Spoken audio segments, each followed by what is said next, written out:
Nelena s'ha convertit en tota una referència en aquest àmbit i avui tenim el plaer de tenir-la entre nosaltres, perquè ens doni una visió que vagi més enllà del que podem veure en els mitjans de comunicació i puguem així fer-nos una idea de la difícil situació en què viuen moltes persones, que pel motiu que sigui es veuen obligades a canviar de país.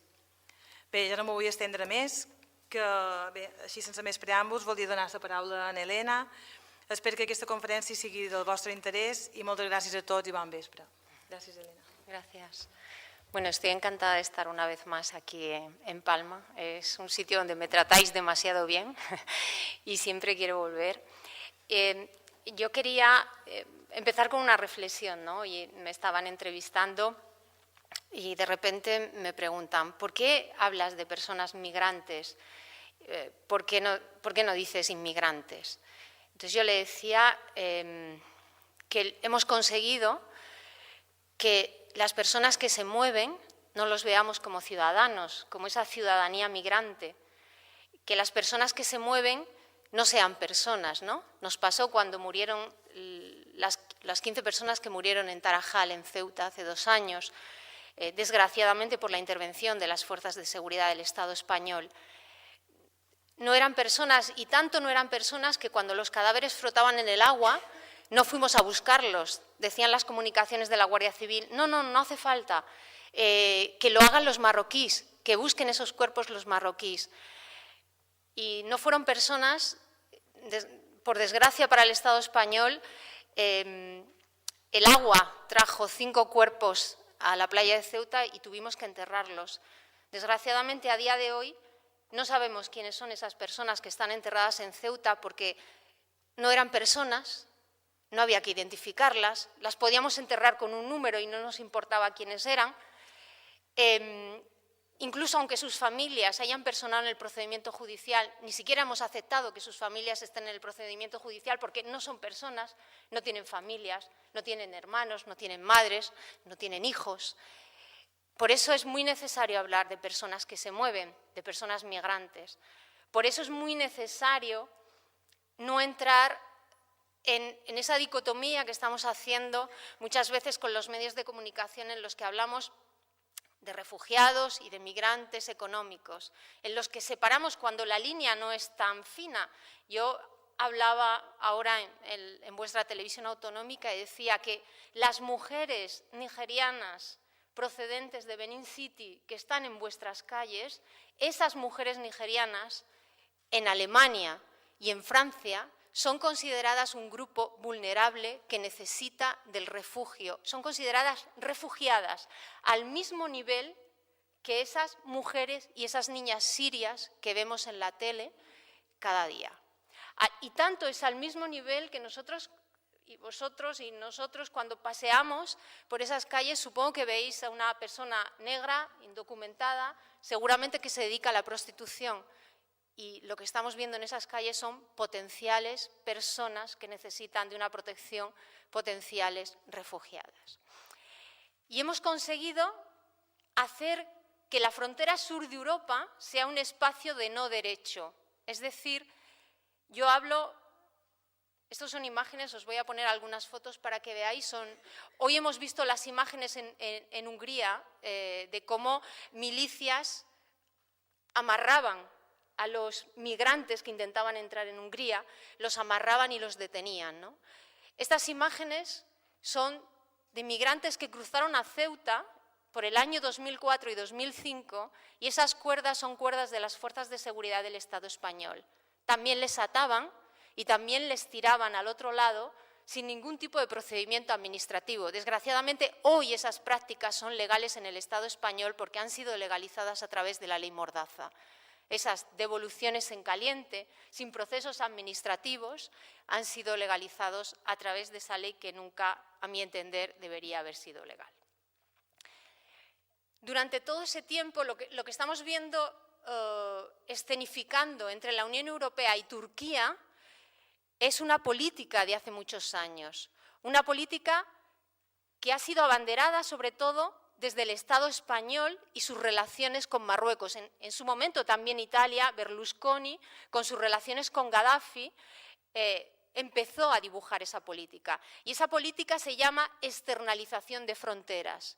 Y esa política significa que podemos contratar a terceros países, países donde no se respetan los derechos humanos. Todos sabemos, es más, en Turquía ni siquiera hay derecho al asilo. El derecho al asilo está restringido, solamente los europeos pueden pedir asilo en Turquía, eso no nos lo cuenta la Unión Europea, hay una exención territorial del derecho al asilo. Son países donde no hay derechos humanos y los subcontratamos, les pagamos, hacemos acuerdos con ellos, acuerdos bilaterales como el acuerdo que el Estado español firmó en el año 1992 con el Reino de Marruecos y que ha permitido todas esas devoluciones en caliente y que ha permitido también que el Estado español se calle respecto al problema del Sáhara, porque era otra de las contraprestaciones que Marruecos pedía al Estado español por aplicar esa política de externalización de fronteras. ¿Qué supone esa política de externalización de fronteras en nuestra frontera sur? Que hayamos pasado de un discurso del problema a un discurso del conflicto. ¿Por qué no respetamos los derechos humanos en la frontera sur? Porque ya no es un problema, porque cuando hay un problema todas las partes nos sentamos, dialogamos, se supone que hay que buscar soluciones, pero en la frontera sur hay un conflicto y como hay un conflicto los macedonios se permiten tirar gases contra bebés. Como hay un conflicto, podemos tirar pelotas de goma en la valla, podemos tirar pelotas de goma en el agua. Como hay un conflicto y una situación de guerra, da igual quiénes sean las víctimas, no tenemos que reconocer a las víctimas. Como hay un conflicto, cuando se hunde una patera en Canarias y no buscamos a saber que las víctimas de esa tragedia, de esa patera que se ha hundido, son personas y cuando llegan a Canarias tiene que aplicársele un protocolo de atención a víctimas de tragedias y no un protocolo de control de extranjería. Como hay un conflicto, todo está permitido, incluso que perdamos espacios democráticos en el Estado español. Vergüenza del Estado español son las ciudades de Ceuta y Melilla, donde el control migratorio nos ha permitido que la democracia no sea efectiva en estas dos ciudades. ¿Qué es lo que sucede cuando cuando usamos estas políticas? Que estamos hablando de que hay acuerdos bilaterales que son más importantes que las leyes nacionales y los convenios internacionales. Es decir, nos pasó con el acuerdo entre el Estado español y Marruecos, nos ha pasado con el acuerdo entre la Unión Europea y Turquía, que esos acuerdos bilaterales son más importantes que la Convención de Ginebra, que las leyes de extranjería, que los protocolos de control, que los protocolos de identificación de víctimas de trata, que los protocolos de identificación de infancia, de niñez migrante. Pero nos ha pasado algo que es muy paradójico y es que siempre pensamos que la frontera es algo cerrado, pero es mentira. La frontera en este macrosistema neoliberal es una frontera que es permeable a aquello que genera beneficios. Cuando éramos la Europa rica, sí necesitábamos a aquellos que saltaban la valla para que trabajasen en nuestros campos y en el sector servicios. Ahora ya no les necesitamos a ellos, pero sí necesitamos a esas mujeres para nuestro mercado sexual. Sí que necesitamos esas, sobre todo mujeres y niñas, que vienen a ese mercado, porque además ese mercado sexual reactiva nuestra economía, que está en crisis. Hemos cosificado a esas personas, como os decía antes, hemos hablado y hemos ido de un discurso entre pobres, migrantes, dicen las organizaciones sociales, a un discurso de hay que luchar contra las mafias, que dicen los gobiernos. Entre ese discurso de pobres migrantes y ese discurso de lucha contra las mafias están los derechos de las personas y están los derechos de esas personas que se mueven de esa ciudadanía migrante. Y tenemos que empezar a hablar en clave de derechos humanos. No podemos estar hablando en clave ni de caridad, porque un ser humano no necesita esa caridad, necesita solidaridad. Y tampoco podemos estar hablando en un discurso de mafias, porque son las propias políticas de la frontera las que han reforzado las mafias, las que han reforzado las redes de trata, las grandes redes criminales, porque cuanto más se cierra la frontera, más poder tienen las grandes redes criminales para ofrecerse como estrategia migratoria, como aquellos que verdaderamente son eficaces dentro de ese sistema de comprar y vender a los seres humanos para poder pasar esa frontera.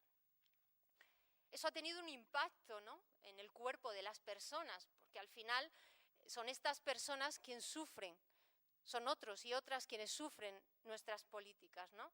Ha habido un aumento de torturas, de tratos inhumanos, degradantes, de víctimas, de muchas víctimas que se nos pierden en el agua y que no sabemos, que se están muriendo, que se están ahogando, que no cuentan para nosotros, no cuentan para nuestras administraciones.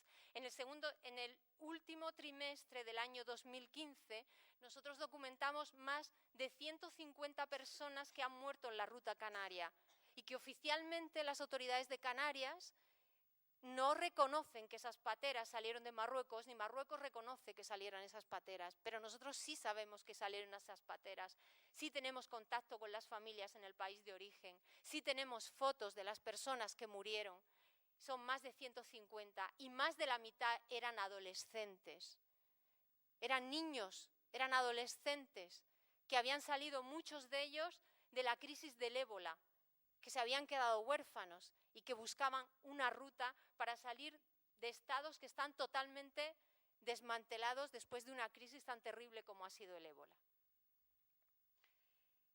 Esto fue este fin de semana. Son campamentos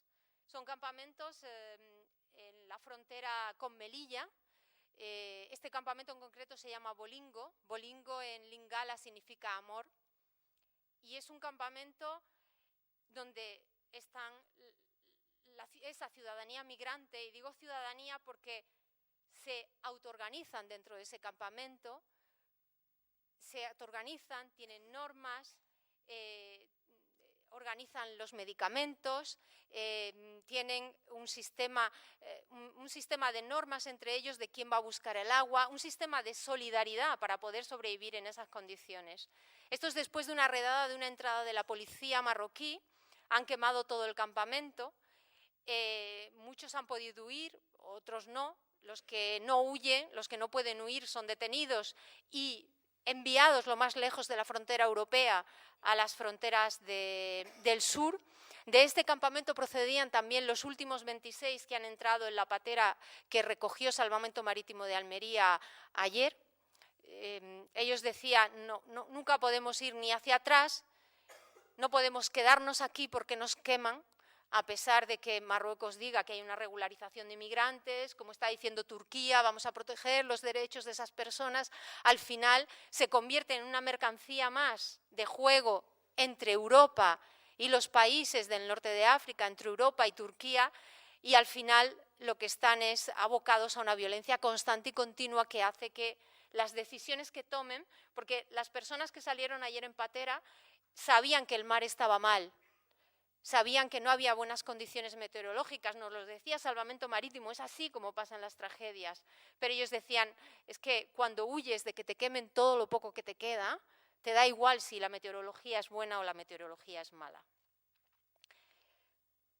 Las propias organizaciones sociales de estos países con los que trabajamos y a los que pagamos por hacernos el trabajo sucio han denunciado que se ha deteriorado la vida en estos países por efecto de nuestras políticas, que les hemos obligado a tener leyes de extranjería. Nos puede parecer una tontería, pero en Marruecos, en Túnez, en Senegal, en Níger no había leyes de extranjería, no las necesitaban, no había un volumen de personas que hubiese que controlar. Y les obligamos a tener leyes de extranjería, que además son leyes de extranjería que condenan el querer irse de un país, que no es una falta administrativa el deseo de emigrar, sino que es un delito que puede tener consecuencias incluso de ir a la cárcel.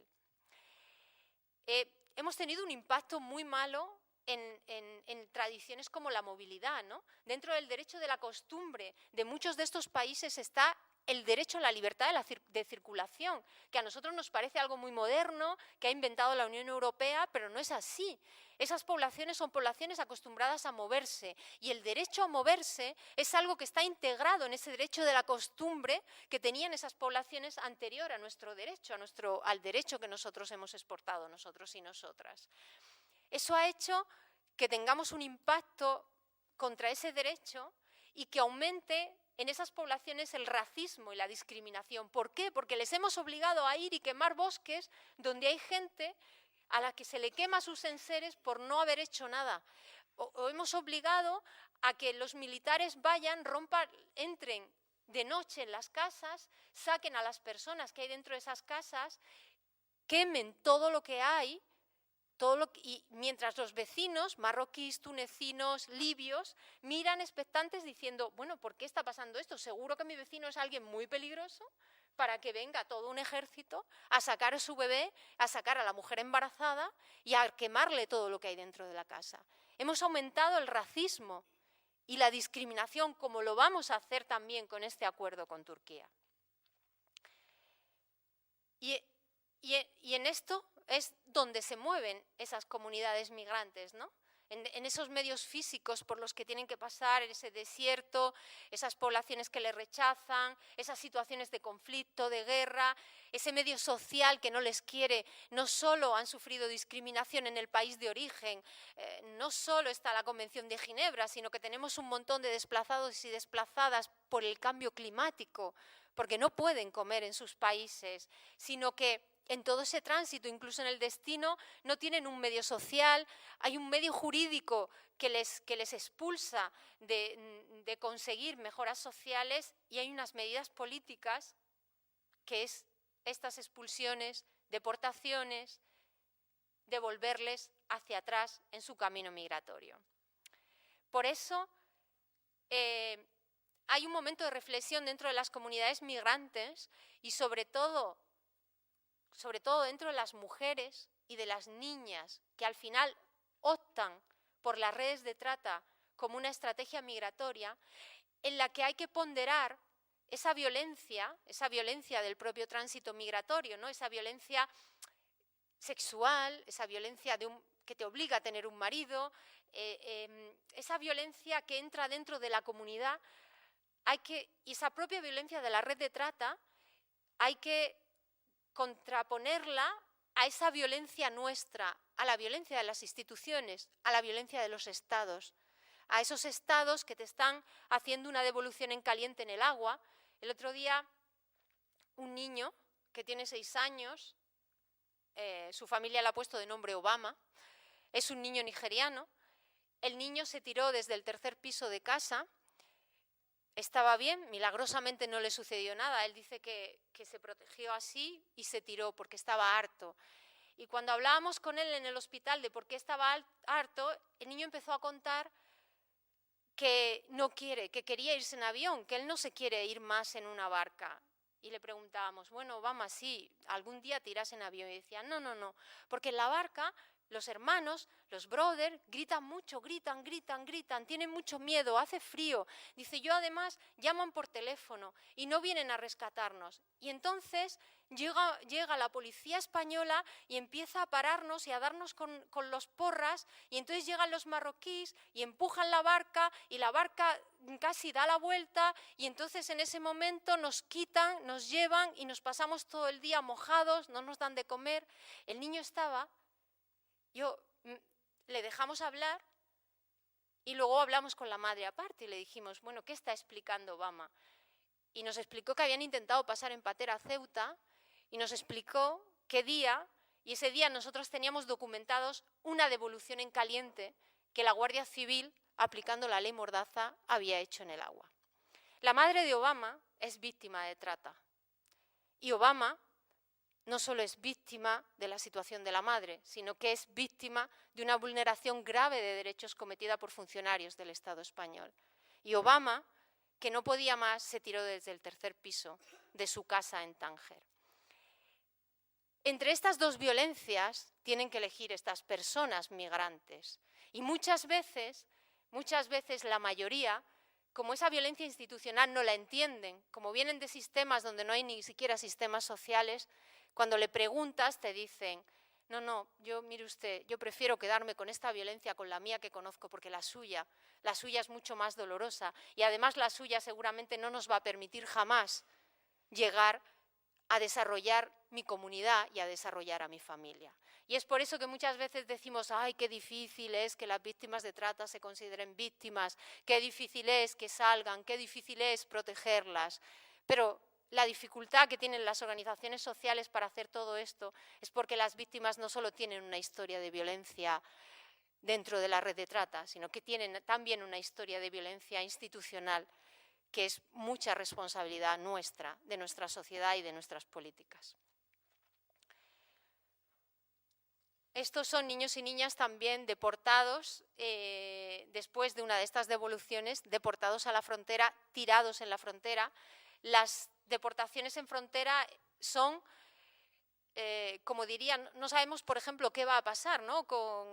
Ahora mismo, yo hablaba con una compañera en Turquía, que pronto vamos a ir hacia allí, a trabajar un poco con otras entidades para explicarles cuál ha sido el trabajo que nosotros llevamos haciendo desde hace más de 10 años con estas políticas y establecer redes para luchar contra el impacto que esa política va a tener sobre los ciudadanos y ciudadanas refugiadas que van a devolver a Turquía. Hablaba con ella y las personas que han sido devueltas por ahora desde Grecia están encerrados en campos donde ninguna organización social tiene acceso. No se sabe lo que el gobierno turco va a hacer con ellos y con ellas. Hay mujeres, también hay mujeres devueltas, pero no son mujeres sirias por el momento.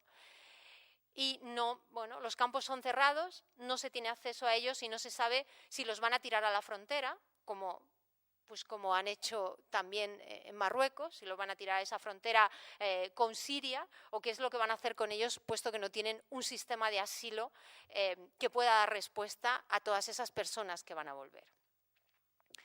Esta es otra mujer también devuelta, después de haber dado a luz en un hospital, también devuelta tirada en otra frontera con su bebé. Y yo quería que entendieseis la responsabilidad, ¿no?, que tenemos con el impacto de estas vulneraciones que están sufriendo esas personas, ¿no? Una de las estrategias con las que más se trabaja ahora mismo es el litigio. Entonces, se intentan buscar casos donde podamos, porque todas las víctimas de esos casos nos desaparecen. Pues Obama ha sufrido una devolución en caliente, está totalmente destrozado psicológicamente, pero Obama está en Marruecos.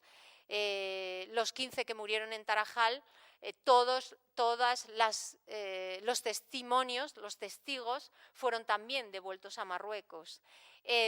Cuando sucede algo en la valla de Melilla, cuando pegaron a Dani en la valla de Melilla, también está devuelto a Marruecos. Entonces, tenemos unas estrategias de litigio, estrategias que han ido incluso al Tribunal Europeo de Derechos Humanos para decir, mire usted, esto está pasando en la frontera, esto no puede volver a pasar, no se pueden vulnerar sistemáticamente los derechos de las personas. Y hay algo que nos preocupa mucho y es lo que está sucediendo en el agua.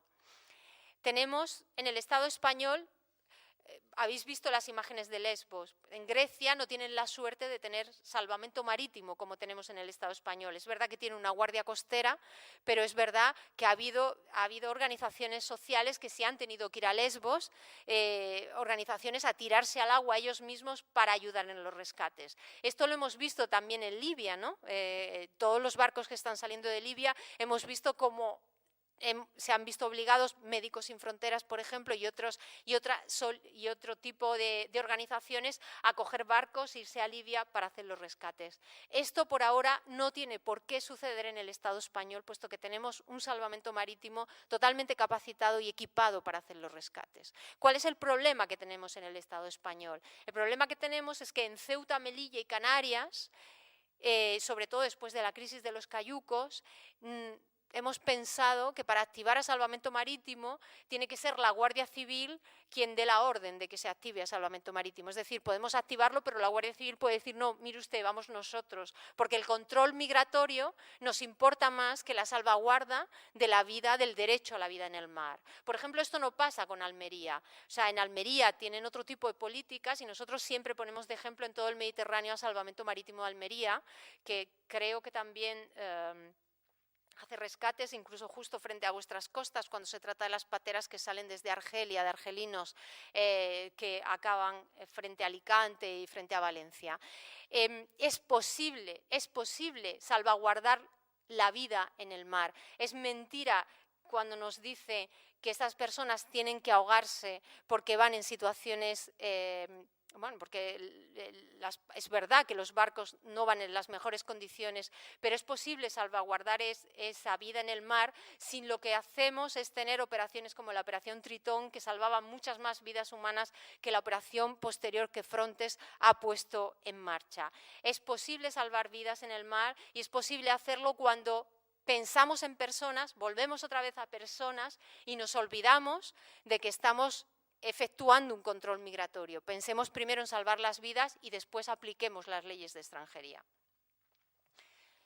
Estos son pelotas, como llevamos muchos años, ese es el impacto de una pelota de goma usada no solo en Idomeni, este es el impacto de una pelota de goma usada en la valla de Ceuta, de una víctima que quedó al otro lado. Su compañero no tuvo la misma suerte, la pelota de goma le reventó el pulmón y acabó muriendo en un hospital de Marruecos.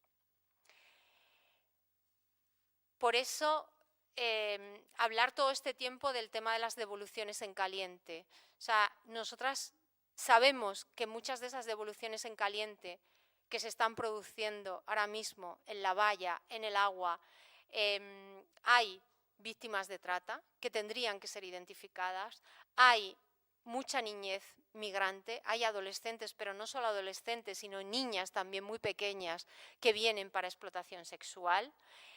En lugar de eso estamos metiendo a presuntos patrones y capitanes en la cárcel. Es verdad, hay que luchar contra las mafias, pero de verdad contra las mafias. Los grandes traficantes se anuncian desde Turquía en Facebook. Viven en Egipto, viven en el Cairo y por WhatsApp hacen los arreglos de los barcos. Contra esos hay que luchar, esos no van en las barcas que llegan a España. Sin embargo, en Canarias estamos metiendo a los patrones, a los capitanes de las barcas en la cárcel. 8 años de prisión, 9 años de prisión para chavales que muchas veces se han quedado sin dinero para cruzar y que como conocían el mar, habían sido pescadores en su pueblo, le ofrecieron pagar menos por llevar la patera y ellos aceptaron. En Canarias hay personas detenidas simplemente por haber repartido el agua dentro de la patera y la comida, por tener ese rol. En Canarias ha habido una persona detenida simplemente porque los 2 capitanes hubo que tirarlos por la borda durante los 11 días que duró la travesía, los tuvieron que tirar por la borda porque habían muerto y alguien tenía que coger el timón y él cogió el timón en el puesto de los capitanes mientras iba tirando cuerpos por la borda. Pues este chico fue detenido y se le quería acusar con 8 años de prisión por cada muerte en esa patera. Estamos dando palos de ciego en esa lucha contra las mafias. Las grandes redes lo sabemos y sobre todo los que tenéis y las que tenéis experiencia con trata lo sabéis. Nunca llegamos a los grandes patrones, a los grandes jefes y a las grandes jefas. Lo sabemos porque ya es la tercera vez, por ejemplo, que en Barcelona se desmantela la misma red de trata. Es la tercera vez. Tarda menos de un mes en volver a tener chicas, en volver a tenerlas trabajando y metemos gente en la cárcel que al final no son en realidad los y las culpables. Esto es una fosa común, abajo hay 9 personas muertas en Tánger, hicieron un agujero, por lo menos lo hicieron en el cementerio cristiano porque se les pidió, porque eran de religión católica, hicieron un agujero y metieron a todas las mismas 9 personas, unas encima de otras, después de que se avisara a Salvamento Marítimo de Tarifa, de que Salvamento Marítimo de Tarifa no fuese a buscarlas a tiempo, de que se esperase por el control migratorio que fuese a rescatarlas la Marina Militar marroquí, de que tuviesen un accidente y de que muriesen ahogados. ¿Qué es lo que estamos pidiendo además, ¿no? Estamos pidiendo que las víctimas de una tragedia, como las que os estaba contando, sean considerados como víctimas de tragedia. Estamos pidiendo que cuando alguien muere en el mar y el hermano, como pasó en la última patera de Canarias, el hermano está en el centro de internamiento de extranjeros, el padre vivía en Francia, los 2 hermanos se habían metido en una patera, uno de los hermanos murió durante la semana que la patera pasó en la travesía. El hermano estaba en el centro de internamiento de extranjeros, el padre llama desde Francia al centro de internamiento de extranjeros para hablar con su hijo, para que su hijo le explique cómo ha muerto su hijo mayor, y el policía del Centro de Internamiento de Extranjeros le dice que no puede hablar con él por teléfono. Estamos hablando de una persona que no es un criminal, es una persona simplemente que según nuestra ley de extranjería tiene restringida su libertad, pero no es un criminal, y hay un auto de la jueza del centro de internamiento, de ese mismo centro de internamiento, ahora creo que es la candidata que es diputada por Podemos, Vicky Rosell. En ese auto ella decía que las personas que están dentro de ese centro de internamiento tenían derecho a comunicar con sus familiares, sobre todo si habían sucedido tragedias como esta. A este padre se le dijo que no podía saber todavía cómo había muerto su hijo, que no podía saber dónde estaba el cuerpo de su hijo. Tenemos una gran fosa común que es la vergüenza de Europa, pero una gran fosa común que nosotros no estamos identificando ni a las personas muertas, ni estamos haciendo un listado de desaparecidos desde la administración pública. Y eso se podría hacer. No tenemos un número al que las familias puedan llamar cuando sale una patera, no tenemos información de lo que está sucediendo. Estamos a unos niveles de identificación de víctimas como puede ser Guatemala.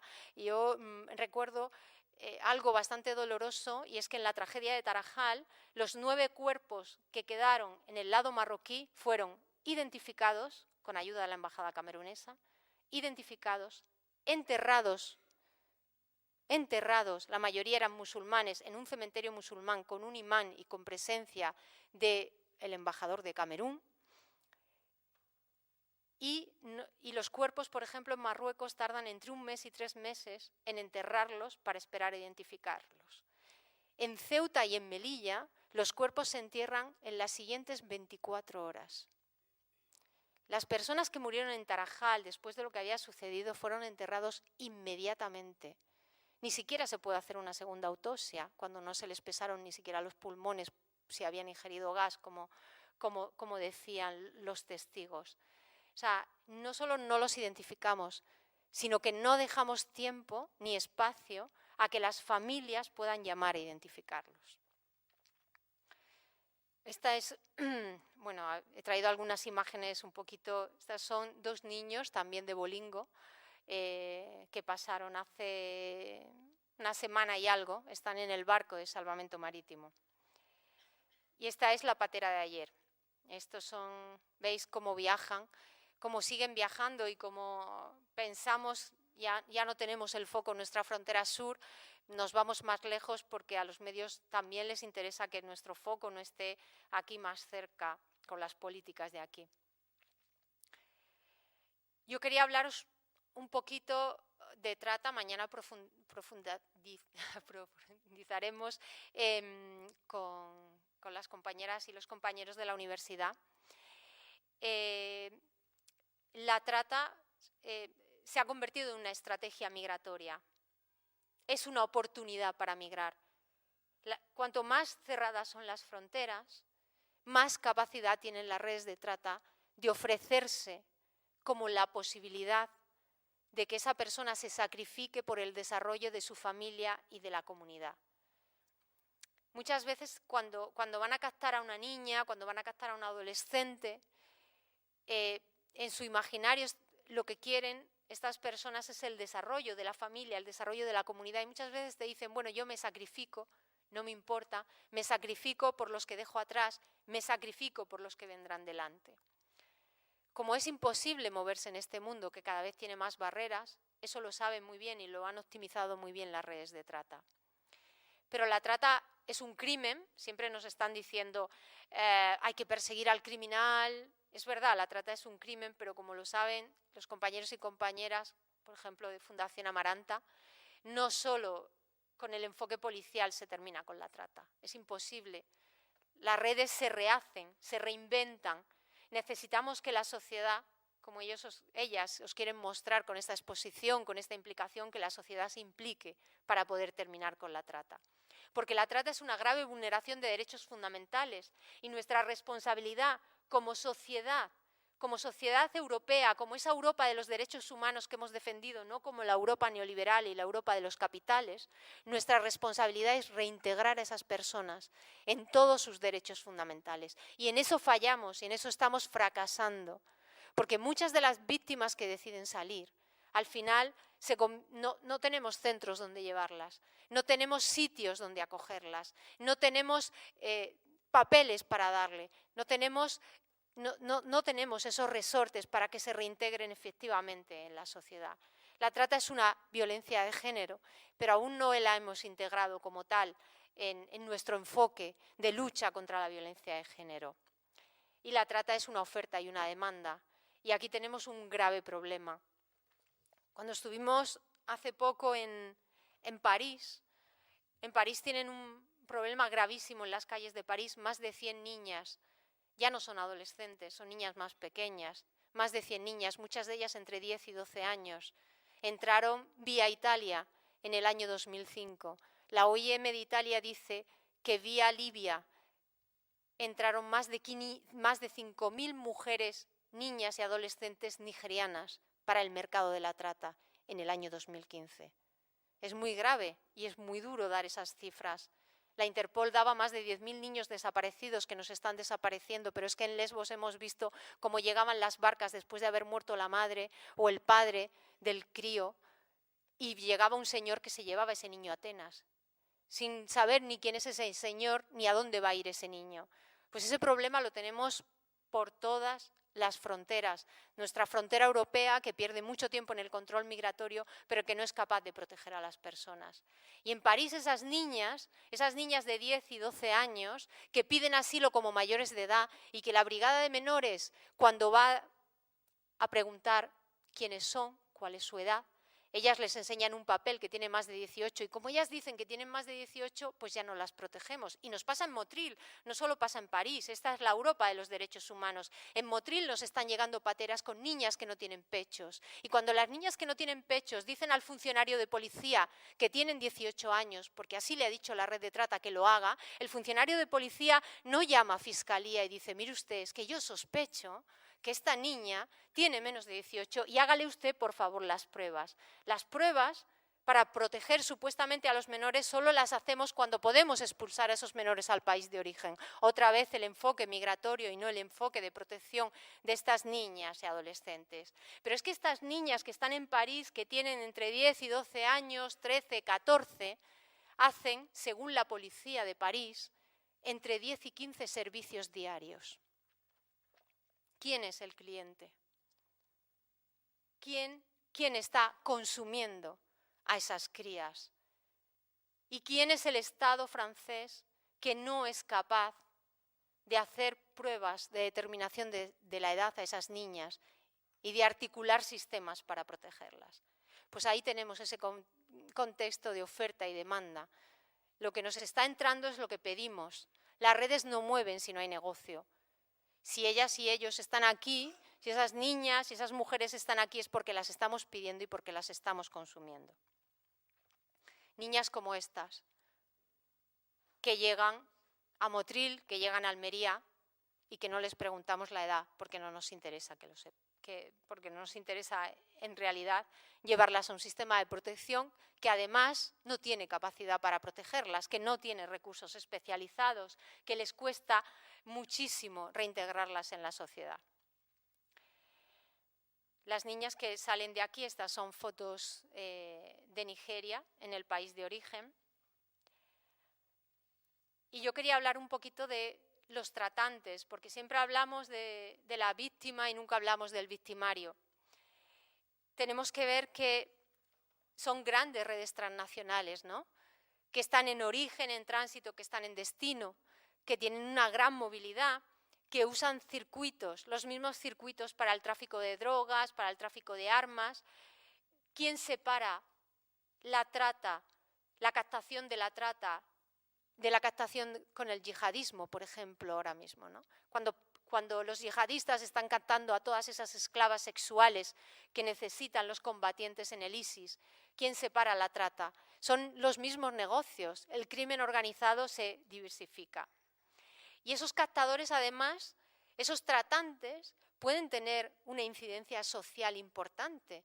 Es decir, es gente incluso vinculadas a iglesias, incluso vinculadas a gobiernos, a ayuntamientos en los países de origen, que te explican, bueno, si tu niña se va, está bien, porque además la trata se convierte en algo socialmente bien visto, ¿no? En algo, entre comillas, necesario para el desarrollo, en la riqueza de la zona, ¿no? En el Producto Interior Bruto. Mire usted, yo no puedo competir con otras cosas, no tengo industria, no tengo agricultura, no tengo nada, pero sí tengo mujeres y niñas para vender.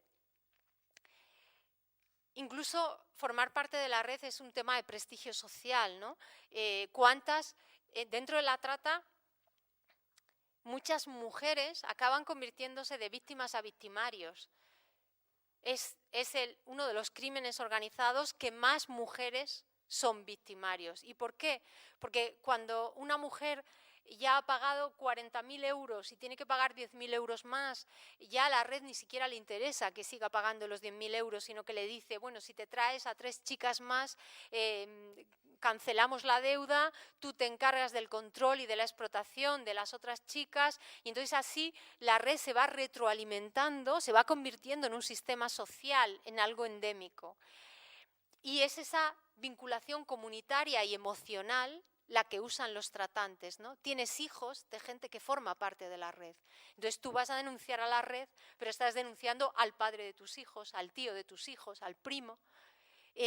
Y está todo tan mezclado que lo que estás es traicionando a tu sociedad, lo que estás es traicionando a tu comunidad, a lo que forma tu sistema social.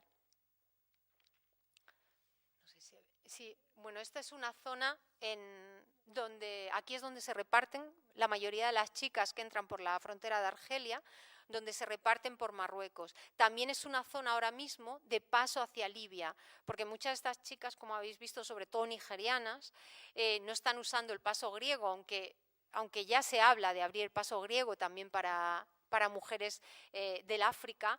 Bueno, pues es una zona también de paso para ir hacia Libia, que es donde han pasado la mayoría de las mujeres en el año pasado. Y esto es para que veáis todo lo que forma parte de una red de trata, ¿no? Los reclutadores, los prestamistas, los intermediarios, las madame, los controladores, los propietarios, los gerentes de los locales y los funcionarios públicos. Nunca olvidéis que una red de trata, sobre todo las más grandes, no existen sin la implicación del funcionariado público. Vergüenza para nosotros, vergüenza tremenda cuando se descubrió los visados que vendía el consulado español en República Democrática de Congo. Muchas de esas chicas, de esos visados que compraban las redes, esas chicas congoleñas muy pequeñas iban para explotación sexual. No se puede pasar una frontera, no es tan fácil pasar una frontera si no hay corrupción del funcionariado público. Las mujeres sirias, para pedir asilo en el lado español, estaban pagando por pasaportes 2.500 y 3.000 euros para poder cruzar. Esas mujeres sirias que estaban en Ceuta y Melilla, que no nos interesaban, ahora sí nos interesan porque están más lejos, están en Grecia, pero cuando estaban hacinadas frente a la frontera de Melilla nos interesaban menos. No hay que olvidar que sin ellos, sin ese funcionariado público, las redes tampoco pueden manejarse. No podemos olvidar la operación Carioca en Galicia. ¿Y qué pasó con esa operación Carioca? En esa operación Carioca estaban implicadas muchas administraciones públicas, muchas, policía, delegación de gobierno, estaban implicados y, sin embargo, solamente uno de los tratantes fue a prisión, el tratante ya está fuera y muchas de las mujeres viven. Yo os recomiendo que escuchéis el reportaje que Cadena SER hizo sobre cómo ha terminado la operación Carioca, sobre todo lo que se movió y sobre cómo esas mujeres viven totalmente asustadas, angustiadas, porque años después nadie ha pagado y solamente han pagado ellas, que viven constantemente escondiéndose. Para que entendamos, cuando nos dicen, no, pero ellas no se identifican como víctimas, pero ellas no quieren denunciar, pero ellas... hay que entender que la red forma parte de algo que es tuyo, que es tu grupo social, y por eso hay iniciaciones para unirte a ese grupo, ¿no? Por ejemplo, a través del yuyu, a través del vudú, es un tipo de iniciación, pero en el caso de las chicas rumanas, a través del amor, de esos lover boy, es un grupo al que perteneces. Cuando llegas aquí muchas veces no sabes a qué perteneces, ¿no? Después de ese tránsito migratorio, de esas vulneraciones de derechos fundamentales, de ese que nadie te reconozca como persona, ¿a qué perteneces? Hay que darle un sentido a esa pertenencia. Sin embargo, en la red, aunque las leyes sean perversas, perteneces a algo y tienes un objetivo y hay un desarrollo y hay una solidaridad, no de la red, pero una solidaridad interna. Por eso cuando te separas de ese grupo al que perteneces hay un proceso de duelo y muchas veces no sabemos darle tiempo a ese proceso de duelo. Y luego hay una culpabilización, porque estás traicionando a tu grupo, estás traicionando, como os decía antes, al padre de tu hijo seguramente que te ha embarazado, estás traicionando muchas cosas a las que perteneces y te sientes culpable. No te sientes víctima muchas veces, sino totalmente culpable de lo que estás decidiendo. Y para que veáis un ejemplo de... Esto es una iglesia, cómo estas personas migrantes, esta ciudadanía migrante, con sus mafias, con sus redes de trata, con sus controles migratorios, con sus redadas constantes, con recomenzar a cero, cómo hacen un ejercicio de ciudadanía que muchos y muchas nos gustaría hacer en nuestros propios pueblos. Es una iglesia, se reúnen cada domingo, intentan no olvidar que son personas, intentan agarrarse a lo que se les reconoce como personas, a sus ideas, a sus creencias.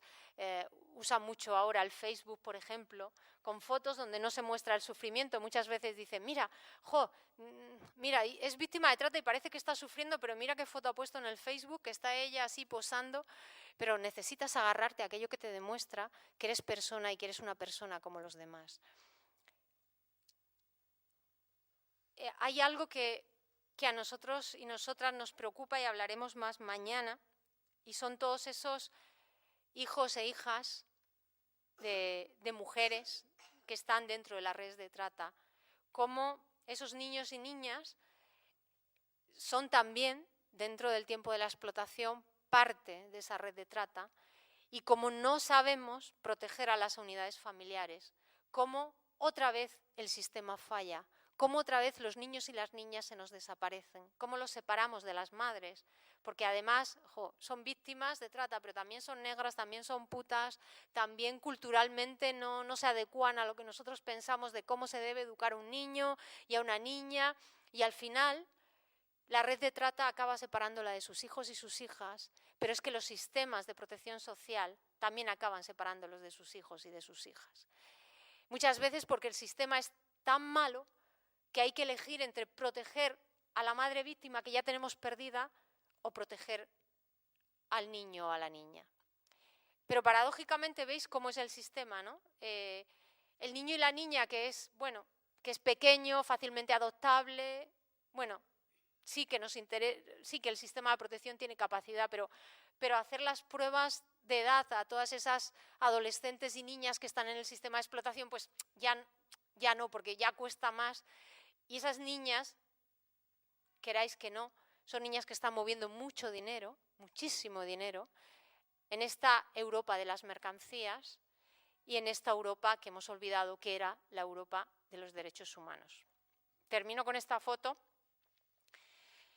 del campamento arrasado el otro día. Este niño lo hemos visto nacer, le hemos quitado los puntos de la cesárea a su madre. Ahora la madre está de nuevo embarazada. Es un cañón de niño, alegre, contento, feliz. Y sabemos que su madre también seguramente irá a un tema de explotación. Es una madre que le ama, que le quiere con locura. Y yo me quedo con esta imagen que la vida siempre se hace hueco entre las cenizas de lo que destruimos. Gracias.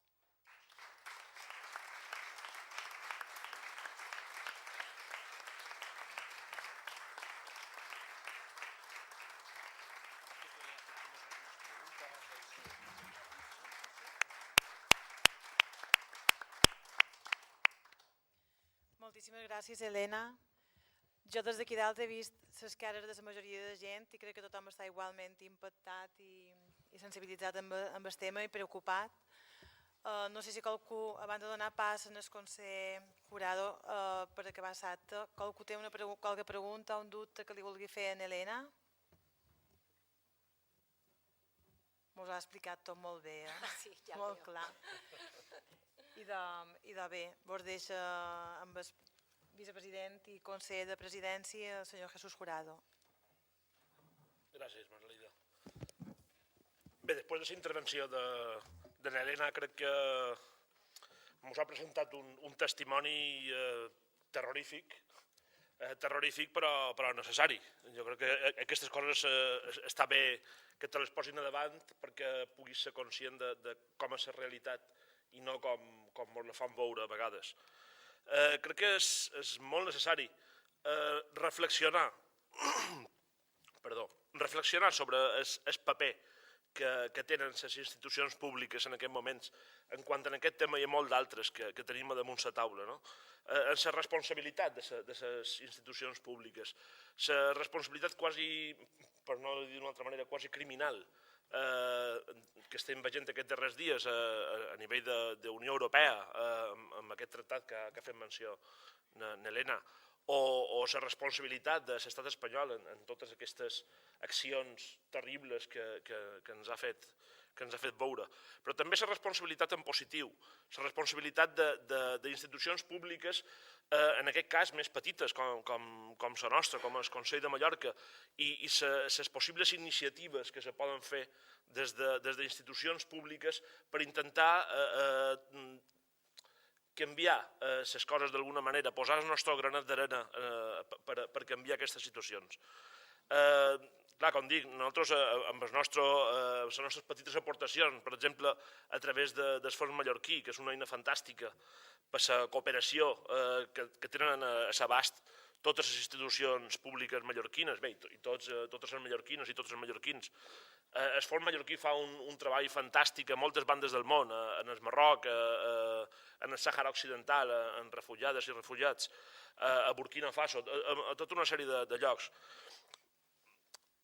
Però bé, jo crec que ja és hora que les institucions públiques s'impliquin d'una manera més activa a la cooperació, a la solidaritat, que abans també se mencionava, a la lluita contra la tracta de les persones i tant de temes on fa falta que s'agafi una iniciativa, no només des de la gent que normalment ens sorprèn encara en aquestes altures veure el nivell de solidaritat que assoleix la gent, la ciutadania. Crec que amb aquest pas sempre van una passa o 50 passes endavant de les institucions i crec que la gent que hem entrat dins política per voler canviar les coses crec que li hem de donar una empenta a les institucions públiques per intentar posar-nos a l'altura de la ciutadania en aquest sentit. Fa molt poc, tothom se'n recordarà, hem posat en marxa un altre projecte a Quios per atendre les persones refugiades que venen des de Síria, travessant Turquia i arribant a les illes gregues, i que ha aixecat algunes polèmiques per la implicació dels polítics dins un projecte d'aquest estil. Bé, jo crec que ara ja és el moment que la gent que se dedica a política, que s'està dedicant o que ha començat a dedicar-se, com és el meu cas, s'impliqui de veres i ajudi, entre altres coses, a visibilitzar aquestes terribles situacions i, en definitiva, que sigui part de les solucions i que no siguin part del problema. Moltes gràcies, Helena, per la teva tarea i moltes gràcies a tothom per venir i espero que fins a la propera vegada. Moltes gràcies.